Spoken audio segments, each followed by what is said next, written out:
एक वक्त था जब दुनिया के नक्शे पर एक राज्य ऐसा था जिसकी चर्चा सिंगापुर के संस्थापक ली क्वान यू तक ने की थी। उन्होंने कहा था कि जब वे सिंगापुर बना रहे थे तब उन्होंने कोलकाता को देखकर बहुत कुछ सीखा था। आज वही कोलकाता, वही बंगाल भारत के सबसे पिछड़े राज्यों में गिना जाने लगा है। ये दर्द सिर्फ आंकड़ों का नहीं है, ये उस गौरव का दर्द है जो धीरे धीरे खत्म होता चला गया।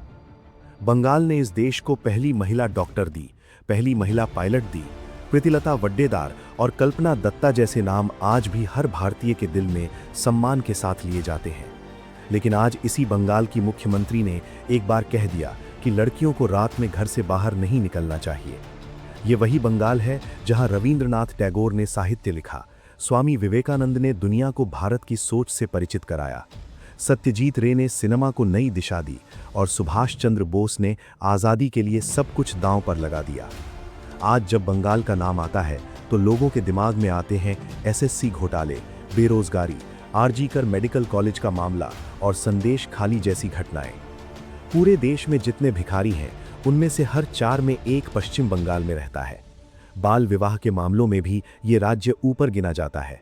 स्कूल शिक्षा के मामले में भी इसकी हालत पहले जैसी नहीं रही। जब देश में पहली अंडरग्राउंड मेट्रो कोलकाता में आई थी, पहला ट्राम भी यहीं चला था। लेकिन आज ह्यूमन डेवलपमेंट इंडेक्स में ये राज्य बहुत पीछे पहुंच चुका है। जो सरकारें यहां आईं, उन्होंने इस राज्य को इतना कमजोर कर दिया कि कभी सबसे अमीर माना जाने वाला बंगाल आज खुद संघर्ष करता दिखता है। ममता बनर्जी में आज जो सख्त रवैया दिखाई देता है, उसकी झलक सत्ता में आने के 1 साल के भीतर ही दिखने लगी थी। जाधवपुर यूनिवर्सिटी के प्रोफेसर अंबिकेश महापात्रा ने व्हाट्सएप पर उनका एक कार्टून शेयर कर दिया था। बस इतनी सी बात, लेकिन इसके बाद 60 साल के उस केमिस्ट्री प्रोफेसर को गिरफ्तार कर लिया गया और टीवी पर उन्हें माओवादी तक कहा गया। जब छात्रों ने सवाल पूछे कि आप तो अभिव्यक्ति की आज़ादी की बात करती थीं, तो उन छात्रों को भी वामपंथियों का एजेंट बता दिया गया और जिस पत्रकार ने इस मामले पर सवाल उठाया उसे भी अगले दिन जेल भेज दिया गया। ये वही ममता थीं जिन्होंने 34 साल पुराने वामपंथी शासन को इसलिए हटाया था क्योंकि वे सवाल नहीं सुनते थे। लेकिन सत्ता में आते ही उन्होंने भी दिखा दिया कि सवाल सुनना उन्हें भी पसंद नहीं है। बंगाल की ये हालत देखकर समझना जरूरी है कि इसकी गिरावट सिर्फ ममता बनर्जी के समय शुरू नहीं हुई थी। इसकी शुरुआत तब हुई जब बंगाल दुनिया के सबसे अमीर इलाकों में गिना जाता था। 17वीं और 18वीं सदी में गंगा और ब्रह्मपुत्र के उपजाऊ मैदानों पर बसा ये इलाका व्यापार और कपड़ा उद्योग के लिए पूरी दुनिया में मशहूर था। उस समय एशिया से जितना भी कच्चा रेशम बाहर जाता था, उसका 80% अकेले बंगाल में बनता था। ढाका की मलमल और मुर्शिदाबाद का रेशम यूरोप तक मशहूर था। एक फ्रांसीसी यात्री ने लिखा था कि उस दौर का बंगाल मिस्र से भी ज्यादा अमीर था। एक ब्रिटिश अर्थशास्त्री के मुताबिक उस समय दुनिया की जीडीपी में अकेले बंगाल की हिस्सेदारी लगभग 12% थी। बंगाल के जहाज बनाने वाले कारीगर इतने आगे थे कि अंग्रेजों ने उनके डिजाइन तक की नकल की थी। सिर्फ व्यापार ही नहीं, पढ़ाई और ज्ञान में भी बंगाल सबसे आगे था। यहाँ हिंदू कॉलेज खोला गया, जिसे एशिया के पहले आधुनिक शिक्षण संस्थानों में गिना जाता है। फिर कोलकाता यूनिवर्सिटी बनी, जो पूरे एशिया की शुरुआती आधुनिक यूनिवर्सिटियों में से एक थी। यहीं से भारत को पहला एमए, पहली पीएचडी और पहली डॉक्टरेट की डिग्री मिली। सत्येंद्रनाथ बोस ने एल्बर्ट आइंस्टाइन के साथ काम किया और हिग्स बोसोन का बोसोन शब्द उन्हीं के नाम पर रखा गया। राजा राम मोहन रॉय ने सती प्रथा खत्म करवाने में बड़ी भूमिका निभाई और ईश्वर चंद्र विद्यासागर ने विधवा पुनर्विवाह कानून के लिए संघर्ष किया। विज्ञान में जगदीश चंद्र बोस ने मार्कोनी से पहले रेडियो तरंगों पर काम करके दिखाया था। सुभाष चंद्र बोस ने अंग्रेजों की सबसे कठिन परीक्षा पास की, लेकिन नौकरी छोड़कर आज़ादी की लड़ाई में उतर गए। जब 1947 में भारत आज़ाद हुआ, तब बंगाल देश का सबसे औद्योगिक राज्य था। पूरे देश के औद्योगिक उत्पादन का लगभग 27% अकेले बंगाल से आता था। टाटा स्टील, बाटा, आईटीसी और हिंदुस्तान मोटर्स जैसी बड़ी कंपनियों के कारखाने बंगाल में थे। हावड़ा को भारत का मैनचेस्टर कहा जाता था। भारत का पहला आईआईटी भी खड़गपुर में खोला गया। लेकिन सब कुछ बदलना शुरू हुआ 1967 में, जब बंगाल में भयानक खाद्य संकट आ गया। चावल और गेहूं की कीमतें तेजी से बढ़ने लगी। लोग सड़कों पर उतर आए, भ्रष्टाचार के आरोप लगे और पहली बार कांग्रेस को हार का सामना करना पड़ा। हालांकि नई सरकार सिर्फ 9 महीने चल सकी, लेकिन इसी समय एक ऐसी घटना हुई जिसने उद्योगपतियों को बंगाल से डराना शुरू कर दिया। अभिनेता अशोक कुमार अपने शहर में कार्यक्रम करने आए थे, तभी कुछ कम्युनिस्ट कार्यकर्ताओं ने वहां हिंसा शुरू कर दी। महिलाओं के साथ बदसलूकी हुई, लोग मारे गए और इसे मजदूरों का गुस्सा बताकर सही ठहराया गया। इसी दौर में आदित्य बिरला के साथ भी इतनी बदसलूकी हुई कि उन्होंने उसी दिन बंगाल छोड़ने का फैसला कर लिया। फिर 1977 में भारी बहुमत के साथ कम्युनिस्ट पार्टी सत्ता में आई और ज्योति बसु मुख्यमंत्री बने। यहीं से बंगाल के पतन का सबसे बड़ा दौर शुरू हुआ। ट्रेड यूनियनों ने ऐसी व्यवस्था बना दी कि छोटी छोटी बातों पर फैक्ट्रियों में हड़ताल होने लगी। 1980 के दशक में हर साल 100 से ज्यादा हड़तालें होती थीं।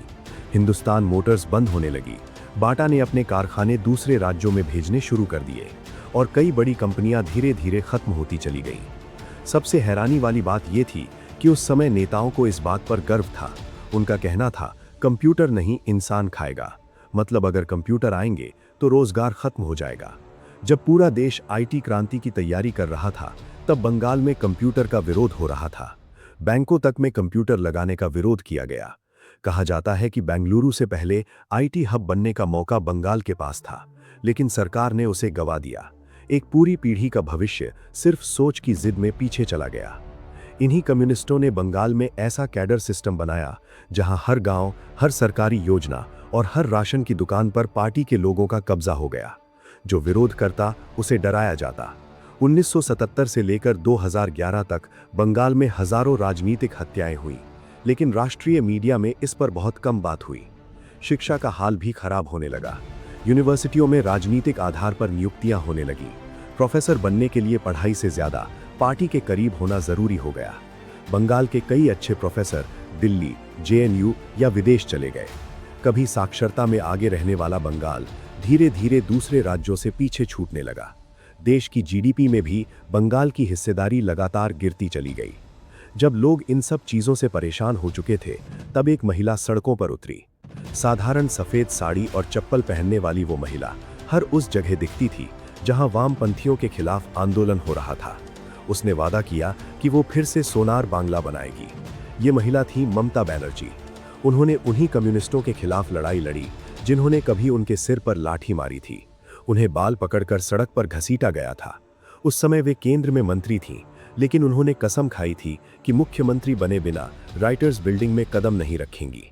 2098 में उन्होंने कांग्रेस छोड़ दी, क्योंकि उन्हें लगता था कि कांग्रेस वामपंथियों के खिलाफ मजबूत लड़ाई नहीं लड़ रही। उन्होंने तृणमूल कांग्रेस बनाई। फिर 2006 में सिंगूर आंदोलन ने उन्हें बंगाल की सबसे बड़ी नेता बना दिया। वामपंथी सरकार ने टाटा नैनो फैक्ट्री के लिए किसानों की जमीन ले ली थी। किसान विरोध करने लगे तो ममता उनके साथ खड़ी हो गईं। उन्होंने लंबा अनशन किया और उनकी लोकप्रियता तेजी से बढ़ गई।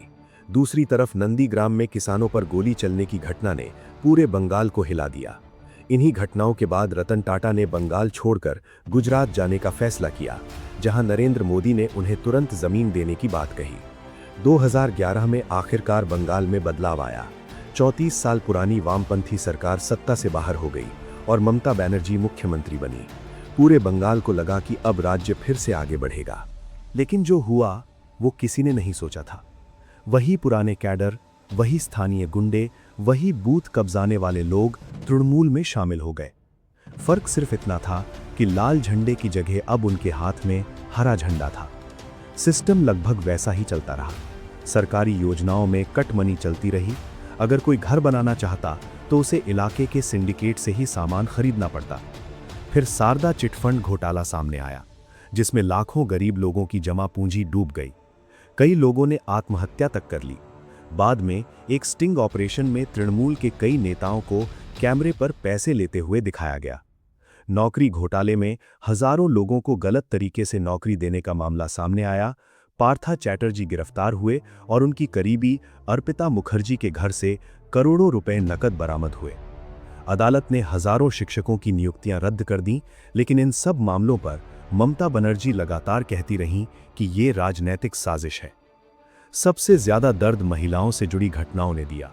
संदेश खाली में तृणमूल से जुड़े नेताओं पर महिलाओं के शोषण के गंभीर आरोप लगे। जब मामला सामने आया तो मुख्य आरोपी लंबे समय तक फरार रहा, लेकिन पुलिस उसे पकड़ नहीं पाई। फिर एक ऐसी घटना हुई जिसने पूरे देश को हिला दिया। एक 31 साल की ट्रेनी डॉक्टर लगातार ड्यूटी करने के बाद अस्पताल के सेमिनार हॉल में आराम करने गई थी। उसके साथ जो हुआ उसने पूरे देश को झकझोर दिया। शुरुआत में परिवार को बताया गया कि ये आत्महत्या है। उन्हें शव तक ठीक से नहीं देखने दिया गया और घटनास्थल पर जल्दी जल्दी निर्माण कार्य शुरू कर दिया गया। बाद में जब ममता बनर्जी ने कहा कि लड़कियों को रात में अकेले नहीं निकलना चाहिए, तो लोगों का गुस्सा और बढ़ गया। पहली बार बंगाल की सड़कें खुलकर ममता बनर्जी के खिलाफ दिखी। डॉक्टर हड़ताल पर चले गए, छात्र सड़कों पर उतर आए, आम लोग भी विरोध करने लगे। और सबसे अजीब बात यह थी कि ममता बनर्जी खुद सड़क पर उतरकर न्याय की मांग करने लगी, जबकि राज्य की मुख्यमंत्री, गृह मंत्री और स्वास्थ्य मंत्री वही खुद थी। हालांकि एक बात को पूरी तरह नजरअंदाज भी नहीं किया जा सकता। ममता बनर्जी ने कई कल्याणकारी योजनाएं शुरू की। कन्याश्री योजना से लड़कियों के स्कूल छोड़ने के मामलों में कमी आई। लक्ष्मी भंडार योजना में महिलाओं के खाते में सीधे पैसे भेजे जाने लगे। रूपाश्री योजना में शादी के लिए मदद दी गई। 2 रुपए किलो चावल जैसी योजनाओं से गरीब परिवारों को राहत मिली। डायरेक्ट बेनिफिट ट्रांसफर मॉडल को मजबूत करने में भी उनकी भूमिका मानी जाती है। लेकिन इन योजनाओं से सिर्फ गरीबों को कुछ राहत मिल सकती है, गरीबी खत्म नहीं होती। बंगाल का पढ़ा लिखा युवा आज भी नौकरी के लिए दिल्ली, मुंबई और बेंगलुरु की तरफ जा रहा है, क्योंकि यहाँ न बड़े उद्योग बचे हैं, न रोजगार के मौके और न वैसा भविष्य दिखाई देता है जिसकी कभी बंगाल पहचान हुआ करता था। ममता बनर्जी धीरे धीरे वैसी ही नेता बनती चली गईं जिनके खिलाफ लड़ने के लिए वे कभी निकली थीं। बंगाल जिसने कभी पूरे भारत को रास्ता दिखाया था, आज खुद रास्ता ढूंढ रहा है। वो रास्ता जो उसे फिर से उसी जगह पहुंचा सके जहां वो कभी खड़ा था। उम्मीद है कि एक दिन बंगाल फिर से उठेगा, वही बंगाल जो कभी ज्ञान, संस्कृति और तरक्की की पहचान हुआ करता था।